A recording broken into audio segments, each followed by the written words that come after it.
Welcome, everyone. You may be very, very lucky today, or you may be the opposite of very lucky today. Do you feel like being lucky? Why would you be lucky? Well, EIA follow-up is the topic that I study the most. This is what I did my PhD on, and and it's what I'm known for internationally most of all in my research and work, and I've ended up supervising a few PhDs in this area because I like it so much. So there you go. So you might be lucky because I'm in my zone, or it could be that you go, oh my God, he's just going to turn into a crazy nightmare man in the class. So the good news is Carla is here, and we've got some lovely case studies from Brazil that Carla's going to share with you in the middle. But you do have to do a bit of work before then. So today, what we are doing, we've got the two modules. The first one is follow-up, and we'll spend most of our time with that. The second module on the spectrum of development and design considerations, that's quite short, deliberately short, and we're going to free up plenty of time to have a muck about with the first assignment as well. So I'll talk to that topic a bit more. But let's start with follow-up. And one of the first things you must understand about follow-up is that two things, actually. One is that the word is never used in Western Australia or anywhere in Australia that I'm aware of. It's a strange word. It seems to be very European and North American in its usage, but it is the international term that's used. And secondly, I think it's a really bad word. It's a really bad term because it's this idea that you're following up the approval decision and what happened after that. Well, I don't think good EIA works that way, actually. Good EIA is the life cycle of development, and you should be doing important things that arguably are follow-up before you actually approve a project. And of course, you should be just thinking in terms of environmental protection and so on. Follow-up sounds like you're somehow holding people to account. Why aren't we just managing the environment and getting on with it? So although I write lots of papers about EIA follow-up, and I use the term, it's a bit strange in a way. It's a bit artificial as a West Australian and in my own personal views. But what I want you to think about is what can or should the notion of EIA follow-up entail in your view? What should we be doing under this banner of EIA follow-up? So the point I just made verbally is about the idea of the life cycle of development, and that I find the term a bit strange because you get diagrams like that one on the right, as though follow-up is this final thing that happens. But and that is sort of valid in some way, but and the life cycle of the project is important about the continuity, but there's other ways of thinking about follow-up, as I'll share with you in a bit soon.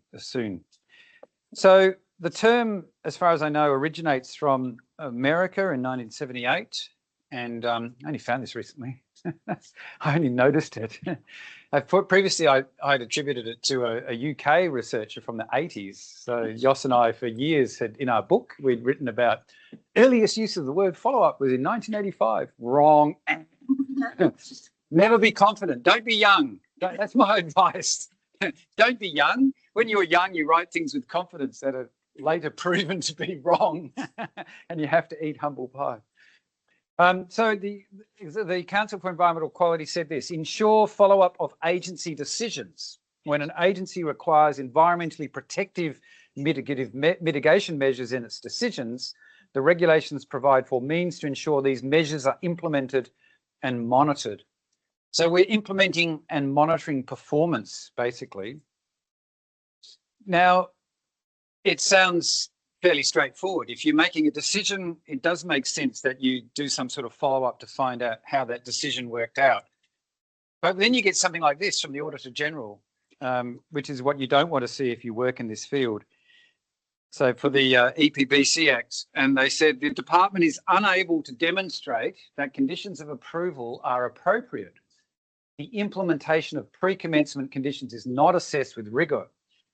And then they say the absence of effective monitoring, reporting and evaluation arrangements limit the department's ability to measure its contribution to the objectives of the EPBC Act. So the EPBC Act is the Environment Protection Biodiversity Conservation Act. Its purpose is to protect biodiversity, and all this work happens and these decisions are made, and then the Auditor General saying there's no mechanism in place to even monitor progress, and there's no way that the department can actually say whether they've achieved their objective to protect biodiversity. That's scary stuff. That's what you do not want to see when you work in any industry setting, to be told that you're not even competent enough in what you're doing to determine what you're doing. That's scary stuff. So it is an important thing, and that's really what that quote from the Council for Environmental Quality was saying. If you're making a decision where there's going to be mitigation measures, you should be doing some sort of monitoring to find out what's going on. In terms of the West Australian thinking and how we do stuff, when we talk about our environmental factors and the steps in EIA we go through, this diagram I've shared with you many times around doing your baseline studies, understanding your environment, understanding your development proposal, predicting impacts, applying the mitigation hierarchy, evaluating significance, and asking that question, if we go ahead with this project, will we meet the EPA's objectives? The final step then is implementation and follow-up, where you're actually doing that monitoring of performance to try and understand what happened. And there's three things that sort of happen in Western Australia, I suppose. One of them is, and I put the yellow arrows going backwards to earlier parts of the EIA process, that idea that you might audit compliance. So if you've set a decision and you've said the proponent must do these things to protect and manage the environment, then you can audit that, see whether they actually did those things. Auditing compliance obviously is very important, given that an EIA approval in Western Australia is legally binding.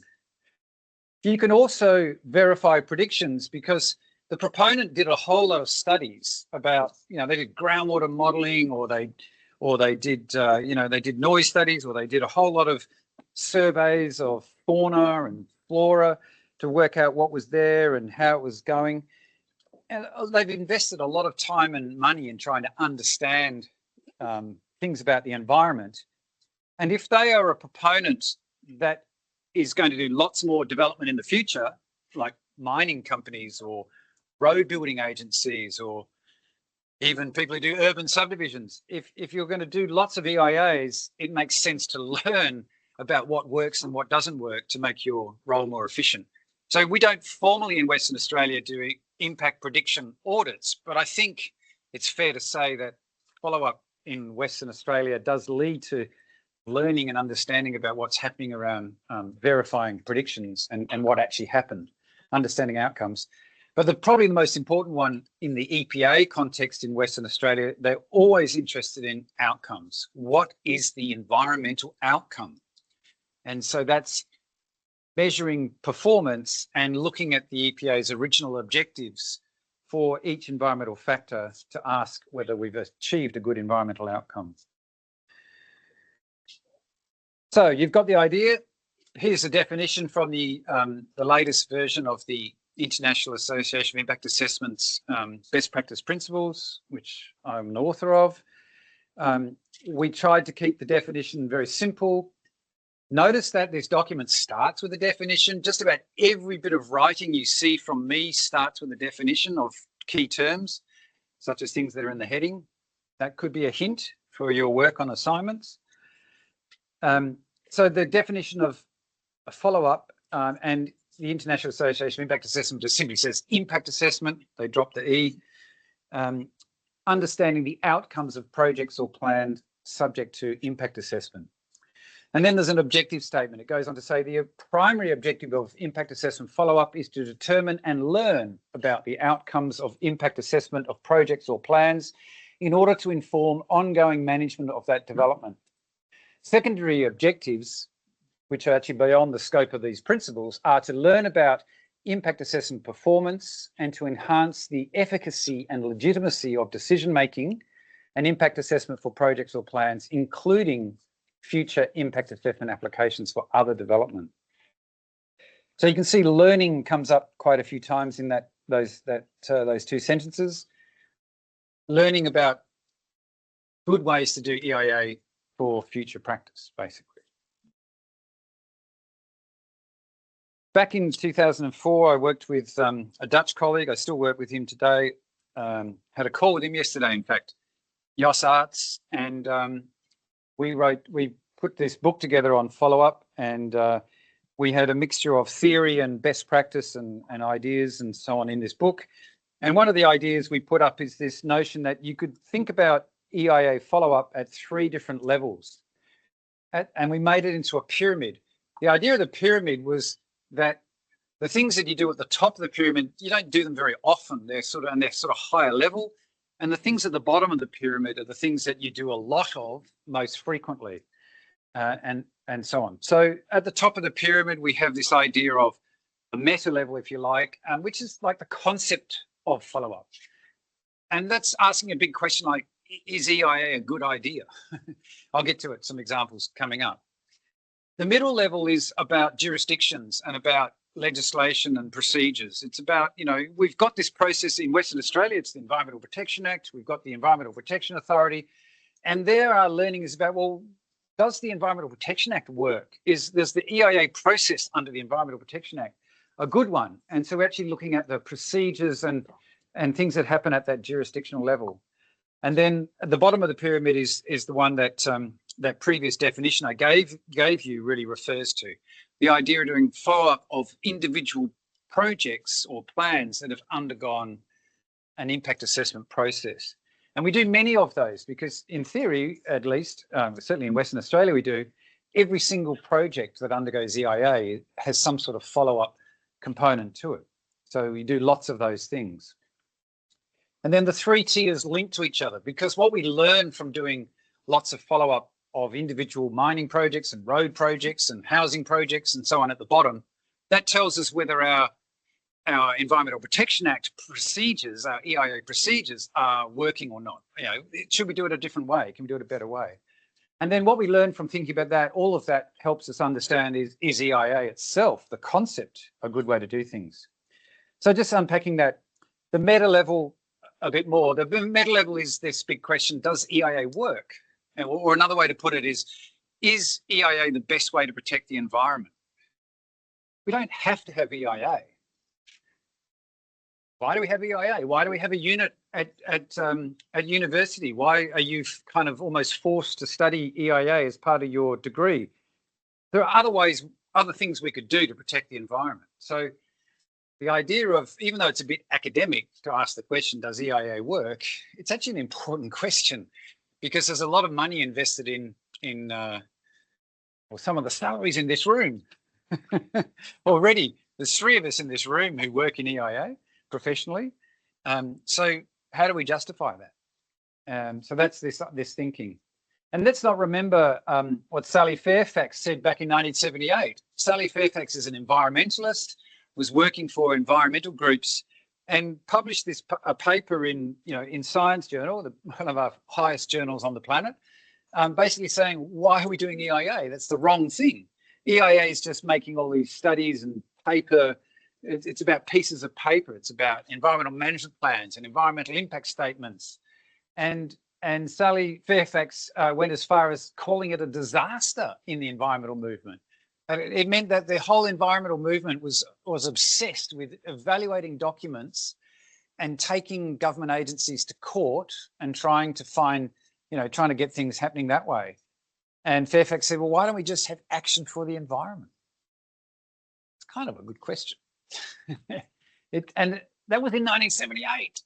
We could still say that today. If you look, and since then, if you look at an environmental impact assessment today, you won't find one that's under 1,000 pages of documentation, probably 2,000 or 3,000 pages. Why do we need 2,000 or 3,000 pages of documents? All these appendices and technical reports. Why do we need those? how does a report, 3,000 pages of PDF on an EPA website, how does that translate into protecting the environment? It probably does at some level, but maybe there's a different way. Instead of writing those 3,000 pages, maybe you spend the money doing something more direct. So think about it. Don't just take it for granted that because we've got a unit on EIA and Angus is excited about EIA, it must be a good thing. Think about it critically and think about what it stands for. Good advice for any environmental professional to think about, why do you do what you do as an environmental professional? What's the value of what you do? How can you make it valuable, etc.? Does what you do work? The macro level follow-up is asking the question, how efficient and effective is a given EIA system overall? And you might be asking, well, how can we improve EIA procedures and practices?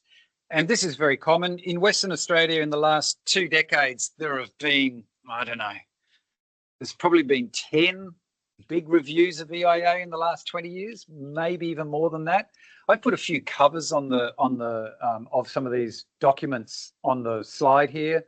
So the most recent one was 2024 or 2025, the independent review of WA approvals, processes and procedures, and that was prepared by a former chair of the EPA, commissioned by the West Australian government to do it. And it was done under the banner of Streamline WA. And there's the clue, streamline. We want things to be faster and more efficient, streamline. So that was the objective of that review. You've got the industry working group report from about 15 years ago, the review of approval process in Western Australia. That was looking at all approval processes in Western Australia. It was looking at mining and water licenses and this and that and the other, and it included EIA. The middle one is a bit more focused, effectiveness of the biodiversity offset scheme. That's actually from another state of Australia, I think. But the point being that you could do an evaluation of a part of EIA, like is our offsets process an effective one? The plain one at the middle there is about 20 years old. Review of the environmental impact assessment process in Western Australia. This one was unusual because it was authored by the Environmental Protection Authority. So the Environmental Protection Authority did their own evaluation or study of the EIA process in Western Australia. And then the one on the top right was 2016, the Quinlan review. Peter Quinlan runs an independent environmental law practice, and this was sort of affectionately known as a legal review because it was done by an environmental lawyer. And this was then the independent legal and governance review into policies and guidelines for environmental impact assessment under the Environmental Protection Act of Western Australia. So they're all examples of macro level studies, of follow-up studies of how it's going in a jurisdiction. And to that, I would add more generically, most of the international EIA literature. And I think you're there, Carla, aren't you? Are you there? No, I left you off this one, sorry. I put Fonseca and Gibson on instead. But at least Brazil featured. You feature later on, don't worry. So, you know, the Fonseca and Gibson paper, they're testing an ex-ante framework for the evaluation of impact assessment laws, lessons from Canada and Brazil. They were saying, okay, they came up with their criteria for good practice EIA, and then they tested the situation in Canada and they tested the situation in Brazil. It's an academic study. It's a research piece of work. But in a way, it's shedding light on does the EIA system in Canada work? Does the EIA system in Brazil work? That kind of question.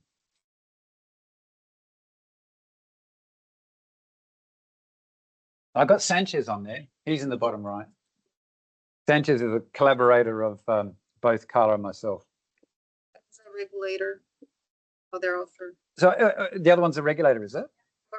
Borioni. Okay. So they did so you had a regulator involved in an academic research paper of the Brazil system. Yes, she has a PhD, was a PhD at the time. Okay. Oh, cool. That's cool. That's very cool. And then the most common way we think about follow-up is at the project level or the micro level.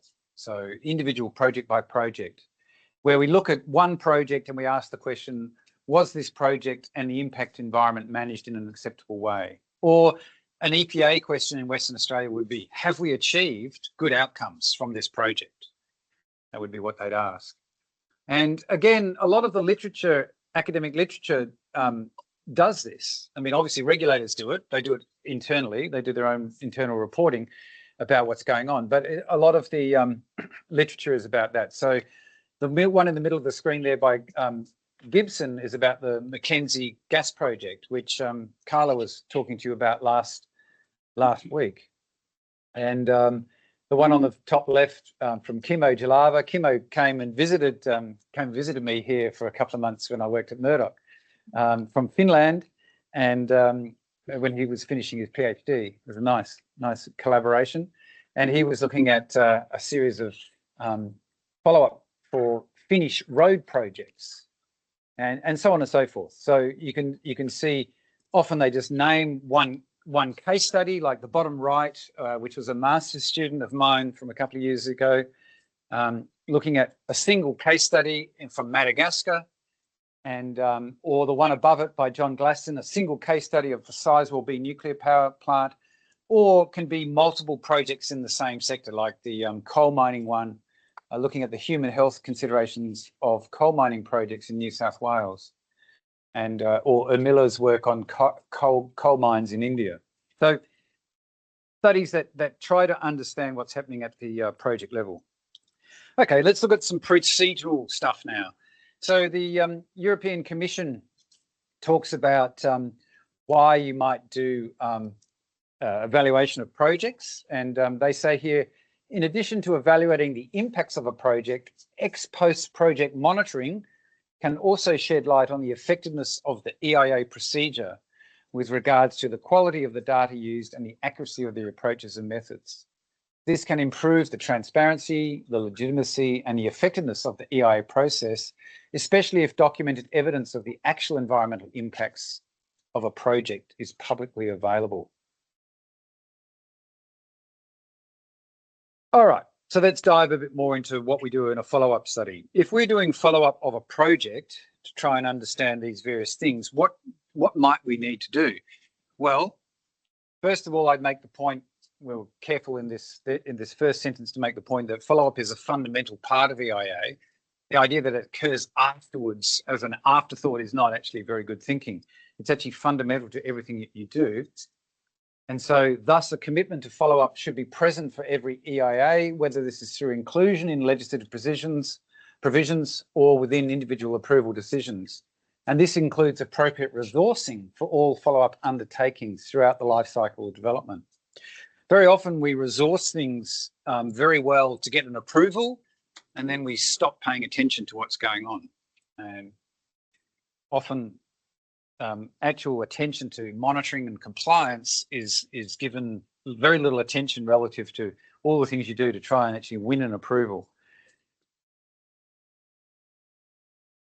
And then there are 5 elements of impact assessment follow-up. There's monitoring. You've got monitoring, which is actually going and collecting some sort of environmental data. It could be on plants and animals. It could be on air and air quality and or noise or visual amenity or human health or whatever it is. It's whatever you've predicted and you need to manage with effective mitigation for your particular project. You're monitoring that phenomena to find out what happens.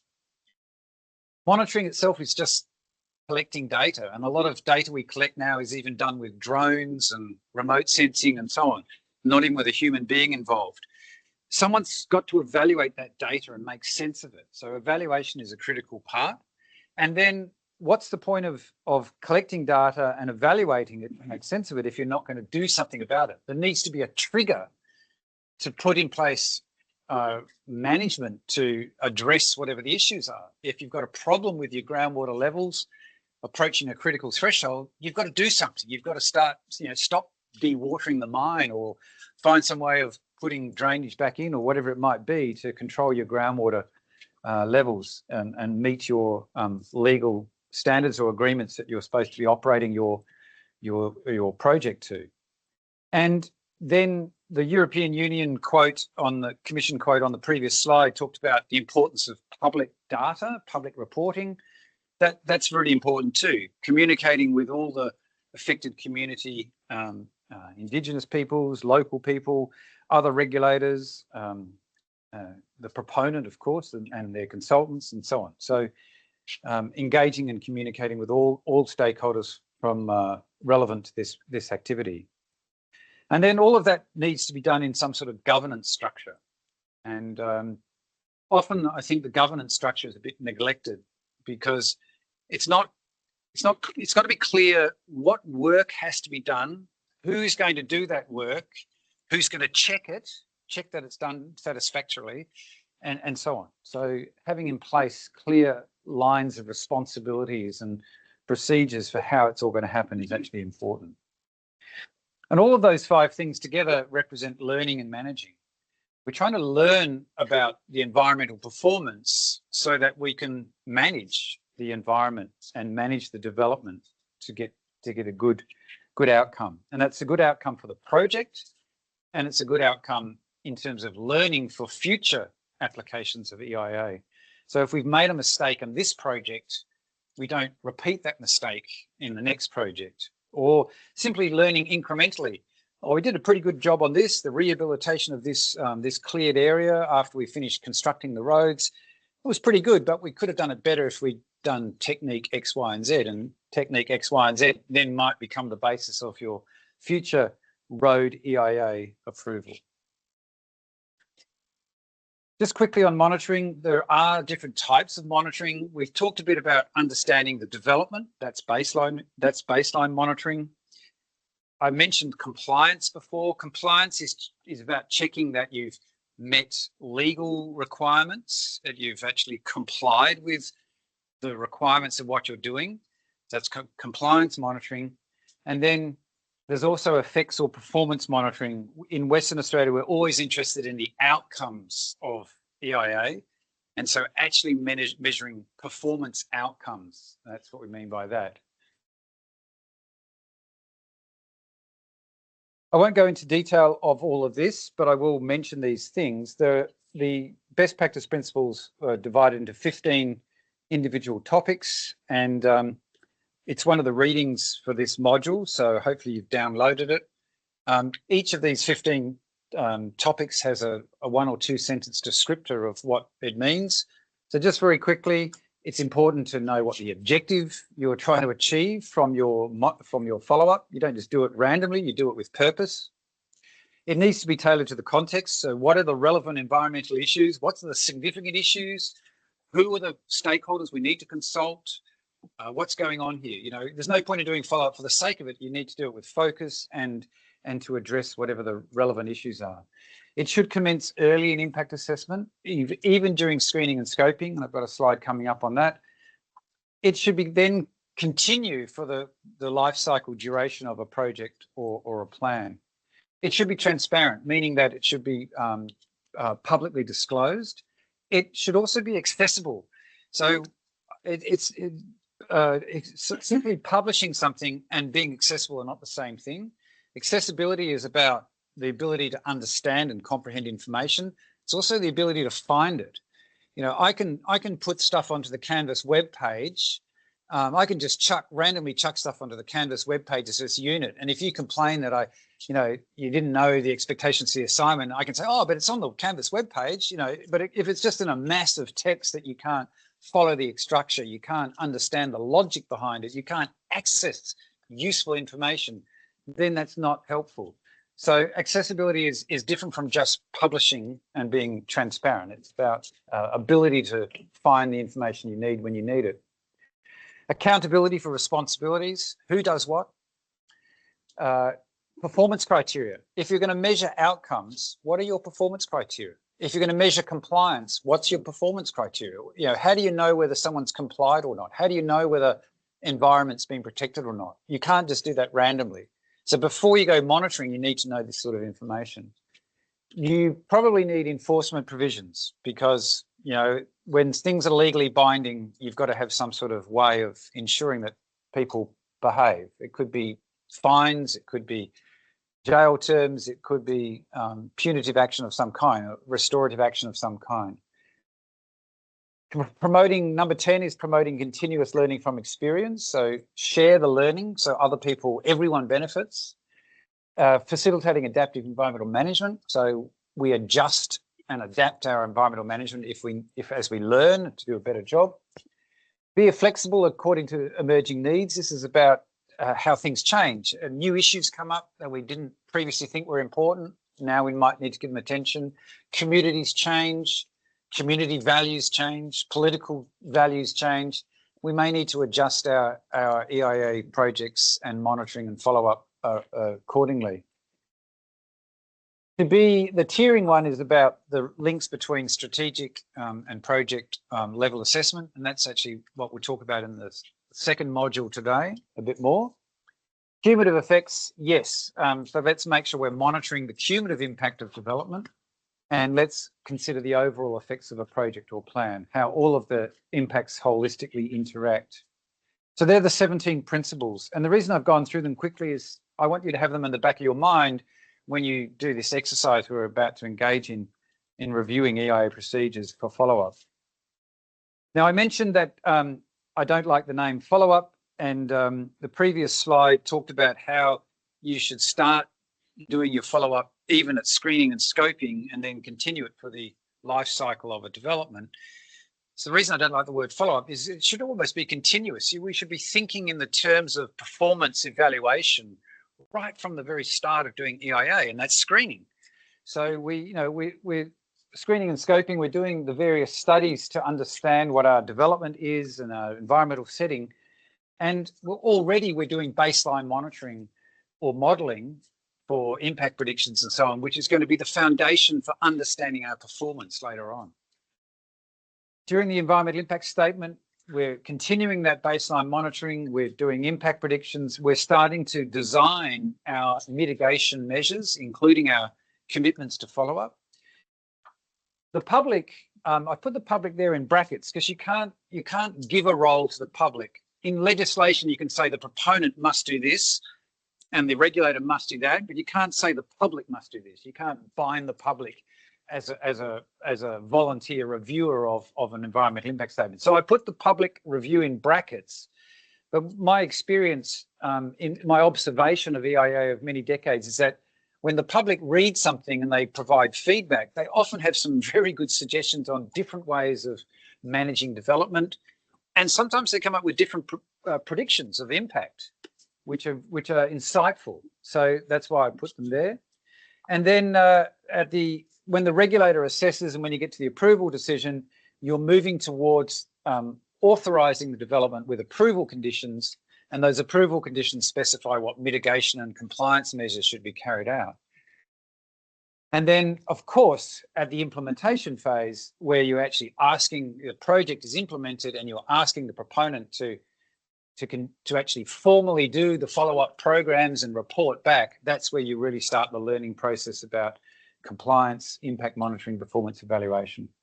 But ultimately, follow-up is simply part of good EIA practice. It's not a tack on at all. All right, we've got some time. Most of this class is set aside for this activity. I'm going to give you about an hour. Hopefully you've already downloaded the material, because that speeds things up if you have. If you haven't, you've got some downloading to do. What I'm asking you to do here is to look at the follow-up provisions in 3 different jurisdictions. We've got the European Commission, we've got good old Western Australia. Never do anything without Western Australia being there. Carla refused point blank to give me a translation from Portuguese of the Brazil regulations, so we're not doing Brazil. Ran Wei here, he refused to translate the Chinese ones for me, so nice lunch companions, but not much use when it comes to teaching. And so I chose Canada instead, and Ran has lived in Ran's a Canadian citizen actually, so yeah. So you can defend Canada, Ran.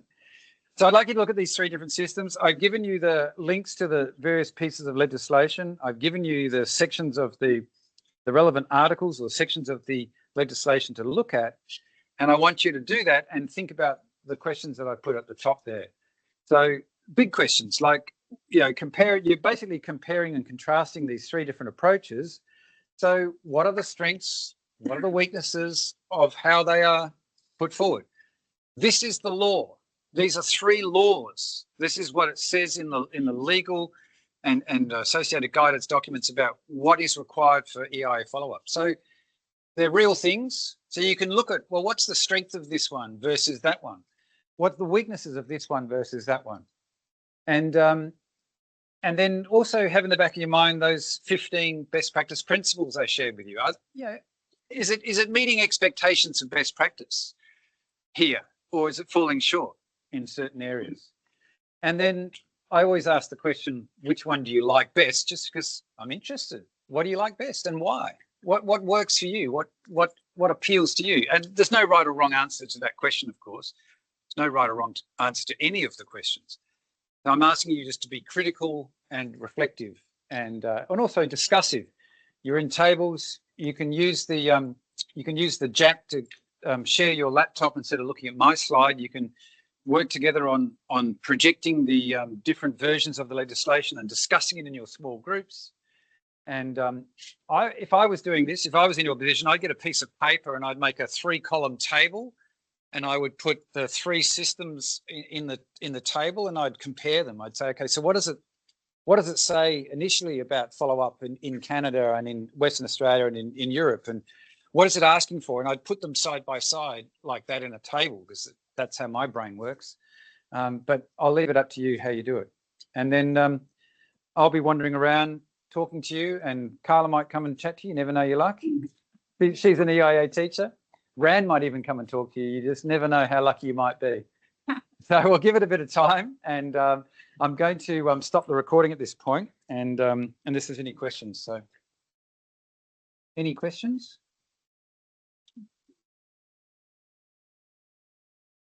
Angus, sorry, I had a question. Yeah. Hi, Lucas. Yeah, hi. I'm just a bit confused about the timeline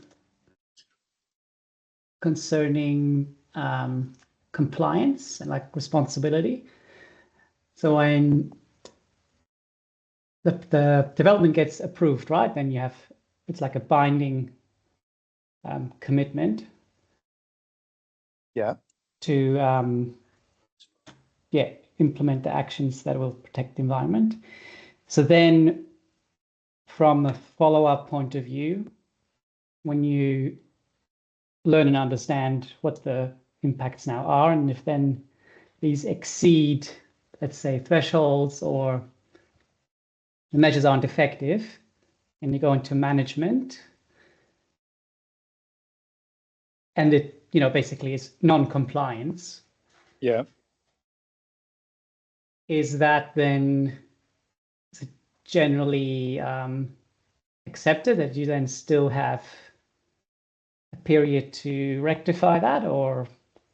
Well, yes. I mean, can we? It's a very good question, but can we come back to it? Because this exercise where you look at the European Commission, Western Australia and Canada partially addresses that. So, okay. So, one of the principles, one of those 15 best practice principles is to have clear enforcement provisions. Enforcement includes the ability to do something about it if it goes wrong, right?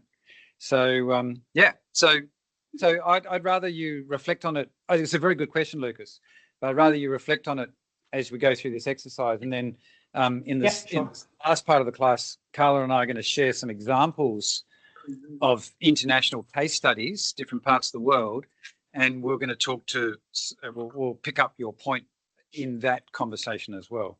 It's a good one. Okay, cool. All right.